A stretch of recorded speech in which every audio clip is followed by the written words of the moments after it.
And we're back. Welcome to part 2 of our talk on loneliness. I hope and pray that you caught the first one. If you didn't, please go back. I just want to let you know that loneliness is something that not just suffers, that some people suffer from it, but a lot of people suffer from it more than you actually realize. So listen to the pointers, take heed to the information, and let's go.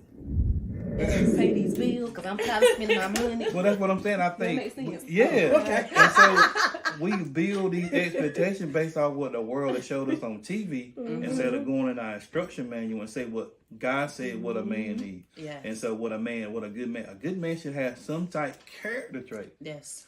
He should have some integrity. He should have good character. Even if he's having to build it, he should be willing. I should be honest with you. You know what I'm saying? If he's not honest with you in the beginning, he lie about stuff, then that's a red flag. Right.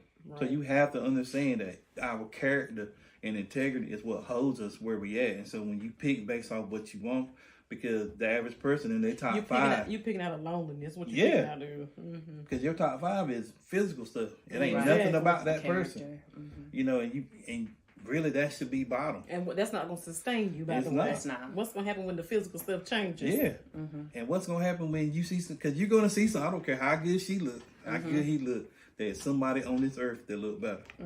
Don't care. You will be tempted. And if it ain't nothing but that you see them every day and you start to get used to them. You know, I mean, I think I heard somebody give Jay-Z cheated on Beyonce, and there's a lot of men in this world that would love to have her, but he got her and he cheated on her. So, at some point in time, that stuff don't sustain nothing. And so when we start picking off this is why you're alone, because you don't know what you need, because you ain't sat alone with him long enough to find out who you are. You haven't sat alone with him nor yourself. Yeah. You're still hopping from person to person to person to person. When the last time you took yourself on a date? Yeah, exactly. When the last time you sat there? Most of us, I got a question on my Twilight Zone podcast that blows everybody's mind. And did I ever tell you that I got that revelation when we did the when we did our little event at the church? Yeah. Okay. And it's like most, we had to pick the bag of candy up and whatever you had to say something about yourself. But when I said it, I never said anything that I did. It was like the first time. And so when I started my podcast off, I asked people that, and everybody stumbles over that question because we don't know ourselves, because we always doing, and we don't never sit still with ourselves. And so I believe that until you get comfortable being with yourself, you're never going to be able to find what you need. You're going to find what you want, because the devil going to send somebody that you want. He know your taste. He know what you like. He going to send them. But until you learn to sit by yourself in an alone season with God, then you start learning. And then you're able to sit home with yourself, enjoy your own company. Most people would just date or go out because they don't like being by themselves. And if you don't like being by yourself, that means you don't like yourself. So learn to love you. Yes. So you won't be feeling that in social areas. Sure. And so emotional loneliness is our next one. Emotional loneliness is woo. Anyway, this type of loneliness arises from a feeling that you lack relationships or attachments. You might experience emotional loneliness when everyone but you has a romantic partner in your group. Emotional loneliness can be felt when you need someone to talk to about something going on in your life, but you feel like there is no one available for you to contact. If your heart has been broken, you might feel lonely for a person who has moved out of... Hold on, that ain't how that reads. If your heart has broken, you might feel lonely for the person who has moved out of your life. You might be lonely for a close friend, a parent, a sibling, and so on. So emotional loneliness, I think, is something that a lot of people... I think people really feel that. Like, to me, when I hear emotional loneliness, that means you feel. Doesn't mean you're alone. You just feel that way. And a lot of us feel that way. Because what I found out is I don't communicate my needs well. Oh, God. Yeah. Period. Guilty. I don't. Guilty. So when I need help, I expect you to know, even if I tell you, I expect you, it's supposed to be an emergency. Well, Tyrone called, he asked for help. He don't never ask for help. Let me go. I don't communicate that. So when they don't come help, I'm mad.